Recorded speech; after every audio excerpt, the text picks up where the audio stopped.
By the way mga kabayan, nandito po tayo sa San Jose, Cebu City. May mga magandang balita po tayo ngayon mga kababayan.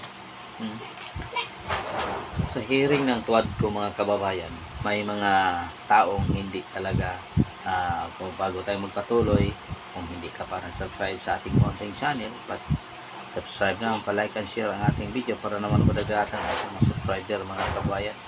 By the way mga kabayan, kung hindi ka pupukas ka, meron kang blessings, excess blessings para sa iyo. Magkaroon kami ng feeding po program. Kung bukas sa inyong kalooban ang pag-share ng yung blessings mga kabayan, i-PM nyo lang ako mga kabayan. I-PM nyo kung papaano, kahit maliit lang, 1 centavo, 2 centavo, okay lang yan. Pera yan, di ba? So by the way mga share, i-PM nyo lang ako mga kabayan. By the way mga kababayan, magko-comment po tayo din. Itong hearing ng tuwad ko, inaaraw-araw, napakalaki ng gastos ng bansa. Wala pa rin nagawa ang batas nito. Ako hindi naman ako abogado mga kababayan, pero yung tuwad ko, hindi talaga itong mga abogado, pero may mga iba dyan na may retired police, pero ganoon pa rin. Utak bulinaw, di ba? Utak bulinaw. Kasi pira-pira lang ang kanila. May isang abogado mga kababayan, hindi mag-oath sana siya. Pero hindi siya nag-oath. Ang sabi niya, hindi ako nag-oath mga Mr. Chair, kasi kung aid of legislation ako, tutulong ako. Pero kung mag-oath ako, ibig sabihin, hindi na to aid of legislation, in aid of investigation. So kung aid of investigation, korte lang ang makagawa dyan mga kababayan. Korte. So ibig sabihin, malaking kahihiyan ng tuwad kong sampal sa mukha. Diba? Sampal sa mukha ng tuwad kong. Bakit? Hindi mo magaya-gaya sa attorney yan. Abogado yan. Paano mo gawin ito? Sasabihin mo na ito ay aid of legislation na wala pa kayong nagawang batas. Tapos ngayon sasabihin nyo in aid of legislation. Anong batas ang nagawa na ninyo?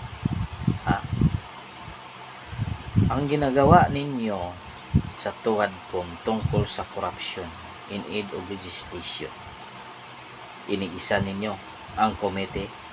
Ngayon, bakit hindi kayo gagawa ng batas kapag ang isang opisyal ng gobyerno, kapag napatunayan na ikaw ay talagang nagnanakaw, o kahit pinakataas lang 1 milyon ay talagang bibitayin ka.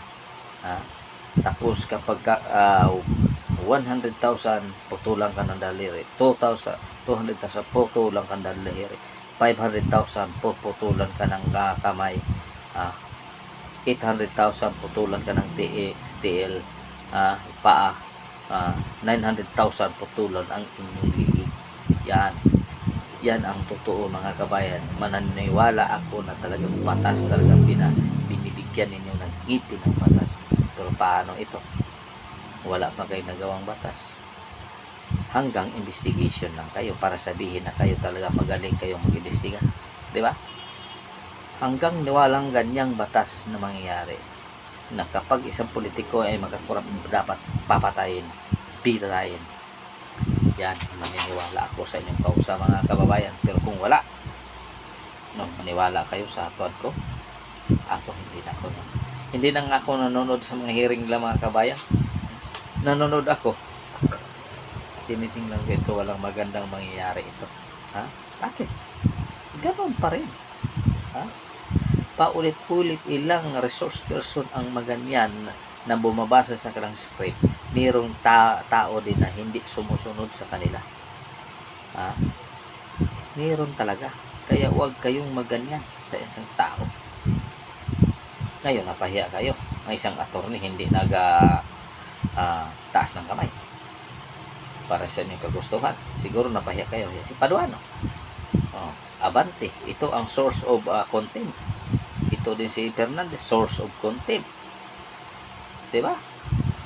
O, walang nagawa. Paano may content ang isang tao? Hindi naman nagtaas ng kamay. O, napahiya kayo. Si Paduano, parang baboy na mo na parang kung saan lang pumunta, magtanong. Ha?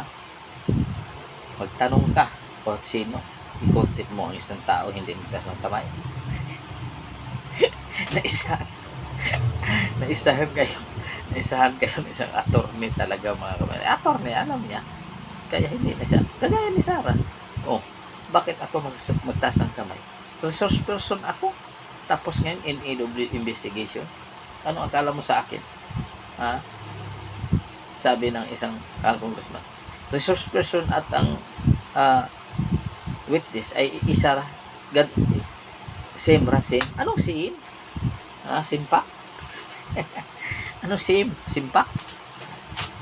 Kalukuhan itong congressman na ito. Ngayon, 91% ang nagawa ni Sarah. Ano magagawa ninyo ngayon ni Tamba? Ha? Tamba, ano na magagawa ninyo ngayon? Wala na kayong magagawa, di ba? Hanggang nandyan na lang kayo. Ha? Mga kababayan, maraming salamat sa inyong suporta. Ako, taos puso akong nagpapasalamat sa inyo kahit hindi inyo ako sinasubscribe. Pero nanood pa rin kayo ng aking video. Ito ay karangalan ko na nanood kayo sa aking video, mga kababayan.